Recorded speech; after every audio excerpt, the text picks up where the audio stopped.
We've been excited about Ta-Nehisi Coates' work for a long time. We're enormous fans and we're really excited to have him tonight.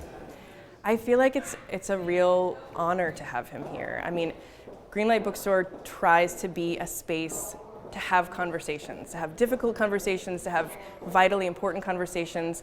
And one of the biggest ones, I feel like, especially in our part of the world, is the conversation about race. Every time we can host an author who's sort of opening that up and challenging people to have that conversation, we feel like we're adding something to the literary culture of Brooklyn, but also to the sort of larger cultural, political, social conversation. It's my pleasure to bring up Jessica Stockton-Bagnulo, the co-owner of Greenlight Bookstore. We are so pleased tonight to be hosting Ta-Nehisi Coates in Brooklyn. Our interviewer this evening is James Bennet, who's the president and editor-in-chief of The Atlantic. Please join me in welcoming to the stage James Bennet and Ta-Nehisi Coates. It is the job of the writer to say things in truthful and direct ways, and in ways that maybe leave us in puzzling places, in ways that maybe leave us despairing sometimes, in ways that make us sad sometimes. And one of the things that people raise about the book all the time is that it does not leave Black people with a way out, with a way forward. I wanted to talk about the defense of writing and the defense of literature, and the right to create an act, the right to create a piece of art, strictly out of the desire to reflect reality. I wrote this book to create a beautiful work of art that said something that represented a particular time I was in, that represented something about my relationship to my son, and ultimately that represented something about my relationship to my country. African Americans who are in public and are somehow affiliated with politics carry this burden of having to be uplifting, of having to say something positive to the youth, in the most thin possible way of that definition, by the way. Historians have no such burden. That's not how historians are judged. They write their work, and as sad as it is, most people don't read it anyway, so they just write it. And, I don't care. It's not going to have any impact anyway. But see, that frees them. I always say this, but it's like people say that, my work is hopeless, my work is pessimistic. You should go spend some time in a history department. Barbara Tushman's A Distant Mirror. It's a history of the 14th century in Europe. We're talking about the Black Death. We're talking about the 100 Years' War. We're talking about schism in the church. We are talking, you think, what's happening on the streets of Baltimore or something. We're talking about people taking petty offense and then challenging folks to joust, duels with battle axes. This is what these guys were doing. They literally would have gang fights. Like, you get 50 of your boys, your biggest nobles, and I get 50 of my boys, and we're going to meet out here and we're going to do this. They called it champions, right? That's what they say, 50 of your best champions. They put it in this high, but it's really the same thing. It's no different than you stepped on my sneakers or you said this to my girl. It's the same sort of language. This is not uplifting material, but it's deeply enlightening material. It's very, you feel like you know more about the world. I think in our current political dialogue, there is a separation between what people call police violence, which we're very concerned about right now, and what people call, as far as I'm concerned, by the wrong name, but black on black violence, and the notion that these two things are somehow separate from each other. And when I wrote Between the World and Me, and frankly, when I wrote my previous book, I had no fear of talking about the violence that was around me and in my neighborhood, what people consider to be black on black violence. That is a part of it. That's a portion of the oppression. And I think when people look at African Americans in the neighborhood, there is a way in which they look at our mannerisms, the way we walk, the way we talk, the way we pose, some of our practices, the violence itself, and what they see is rage. And what they see is this need to express power. They see machismo. And that's probably what I saw as a young person, too. But by the time I was older, and by the time I could look at young boys at about the age I was, I could see something else, and what I saw was fear. And the violence I talk about, the violence that is in the neighborhood, is the product of that fear. And when I wrote Between the World and Me, that was really, really important to say. It was really important to alter this narrative of rage which is in itself the specter of white fear, by the way. That sort of rendition of black people being angry, it is the shadow of white fear. But I was concerned with black fear, because I think when you do that, you can soften the people. We begin to have humanity then. We are just so often portrayed as like, invulnerable, not being scared, not really, I don't know, having the same fears that anybody else would have, who lived in those sorts of neighborhoods. But we were afraid. We are afraid. And I just thought that was really, really important to say. How do you think about the relationship between violence and political progress generally in American history? I mean, Baldwin, so we were talking about James Baldwin last night, and one of the things he wrote, I think, in The Far Next Time is that blacks were, that heroism and violence were generally linked in American history, except in the case of Black Americans. That's it. Well, I think, as Carolyn Fuller said, there's no other way to say this. It is not, through, as I, say in the book, through ice cream socials and picnics that emancipation for African Americans in this country came. 600,000 people died. It was through great violence. And part of the way that war was won, once it got really, really crucial, was by enlisting former slaves to do great violence against, slave masters. That and backwards, and the other way too. That's how emancipation came. There's one way of looking at the civil rights movement that says, that focuses in on the protests, and I think the protests are really, really important, but you can't really separate the history of the civil rights movement from World War II. And from, Americans seeing racism taking to its most lethal ends. You can't separate it from the Cold War.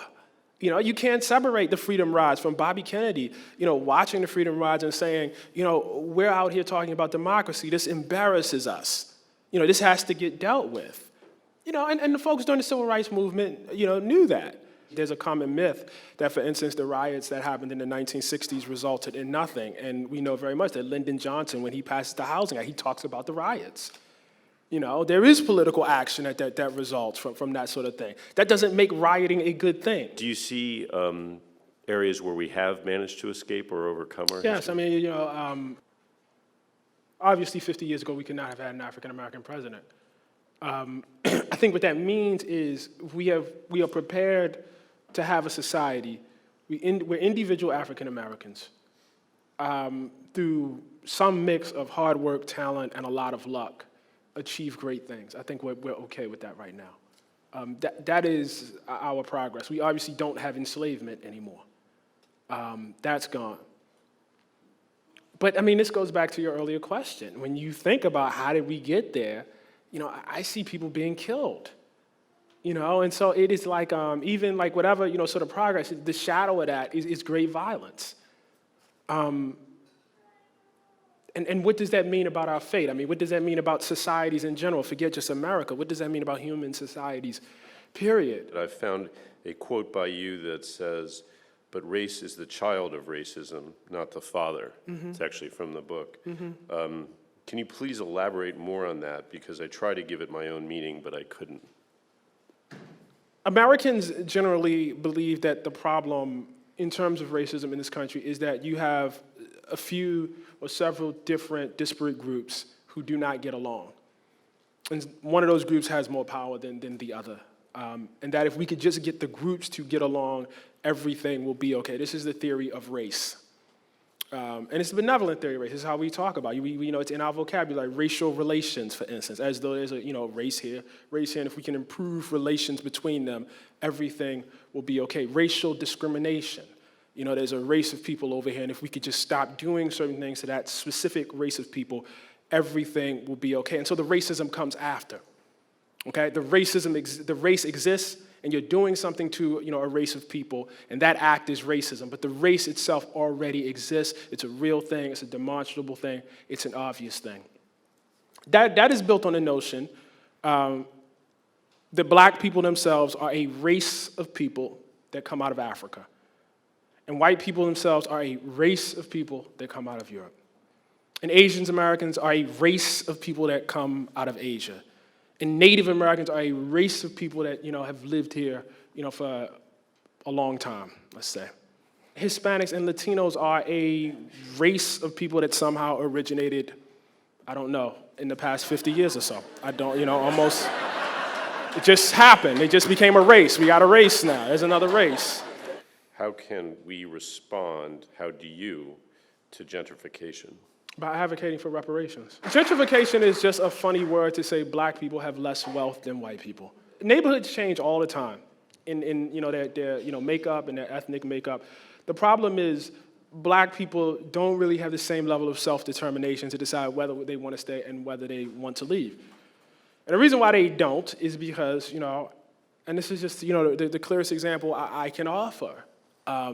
We have a huge wealth gap in this country. Until you get to that root problem, that huge wealth gap, which is the result of policy, which is not the result of magic, which is not the result of science, well, it is this result of a particular kind of social science and social engineering, but it is the result of decisions that we made. When we built the middle class in this country, and I've made this case before, we made decisions about who was gonna benefit from the kind of social engineering we were gonna practice to offer people the ability to build wealth through home loans. This is a principal way, we built our modern middle class.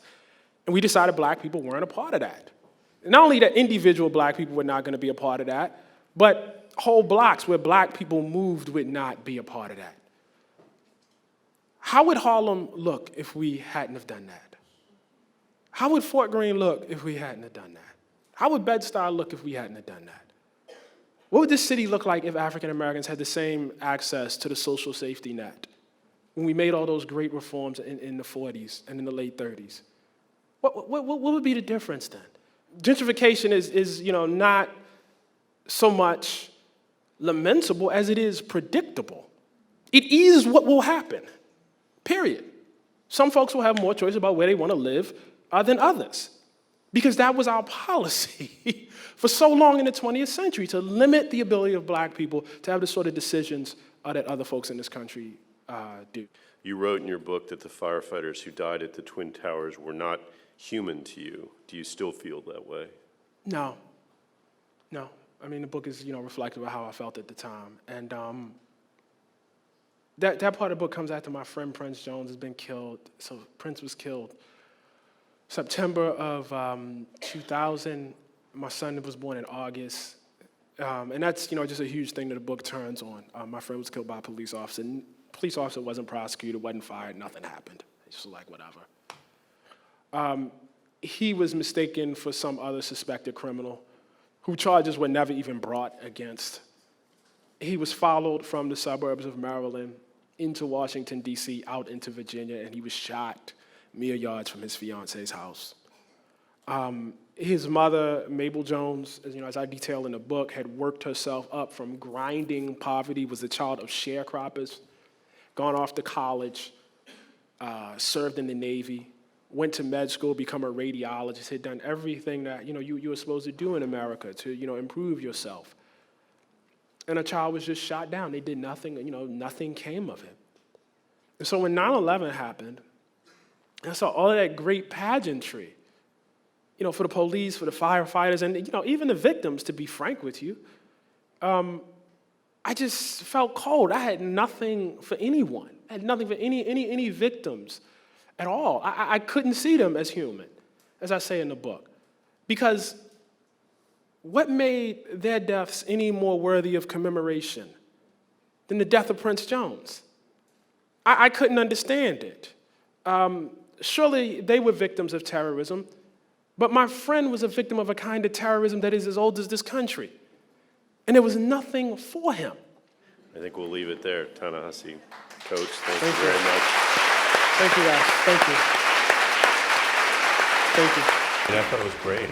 This is the highest, best use of the Atlantic, is to publish stories like that, and tremendously affirming that we, the Atlantic, can publish these powerful, big stories. This is just a great writer and a great journalist at work, and Ta-Nehisi constantly finds ways to create powerful stories that deliver these very big ideas, so they're compelling to read. And I think that makes all the difference when you're trying to engage a reader in a really hard issue. It's one of his great gifts as a writer.